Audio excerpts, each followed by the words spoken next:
লাচেনে ঘুম থেকে ওঠার পর সকালটা ছিল ঠিক এই রকম, দেখো কি দারুণ। আর কতটা ঠান্ডা ছিল দেখে নিশ্চয়ই বুঝতে পারছো, মুখ থেকে রীতিমতো ধোয়া বেরোচ্ছে। অঙ্কিতা এখানে গরমে হাত সেঁকছিল। তো রেডি ফেডি হয়ে আমরা রওনা হয়ে পড়েছিলাম। তখন বাজে হচ্ছে ভোর 5:30। সবাই মোটামুটি ঠান্ডায় জুবুধুবু যাচ্ছিলাম আমরা কালাপাথরের উদ্দেশ্যে।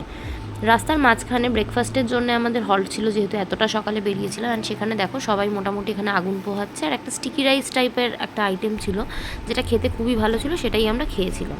খেয়ে দিয়ে আবার আমরা রওনা হয়েছিলাম কালাপাথরের উদ্দেশ্যে। আর এই চারপাশে বরফ দেখে মনটা একেবারে অসাধারণ ভালো হয়ে গিয়েছিল। ঠান্ডার জায়গায় গেলে কিন্তু দেখেছি গাইজ, চুলগুলো একদম খুব সুন্দর সিল্কি হয়ে যায়, তাই না? তোমরা কি বলো? And this was my first snow ever, so I was very excited. And আমি কী করবো খুশিতে বুঝে পাচ্ছিলাম না। বরফ নিয়ে প্রচুর খেলেছি, স্লাইড করেছি। অঙ্কিতা প্রথম দিকে একটু ভয় পাচ্ছিল, অ্যান্ড পরে শি ওয়াজ কমফোর্টেবল। তারপরে দেখো মহিলা কেত মেরে অনেক ছবি ভিডিও তুলেছে। এর পরের পার্টে তোমরা এই ভিডিওর এক্সটেন্ডেড পার্ট দেখতে পাবে। Stay tuned.